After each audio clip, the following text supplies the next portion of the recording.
Nung maliliit pa kami guys, ganito lang yung kami magdamo. Ganyan o, sud-sud. Pero doon kami syempre nagdadamo sa, sa bundok, sa bukid. Sinanay. Ay guys.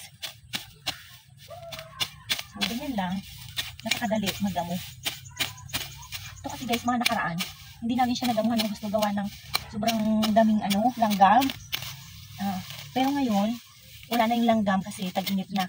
Ba, ibig sabihin, yung mga langgam, nalabas lang siya guys pag, huwag yun sa balalay ko na rin tutok. Hindi ay, balalay ba yan? Nag-damo ka?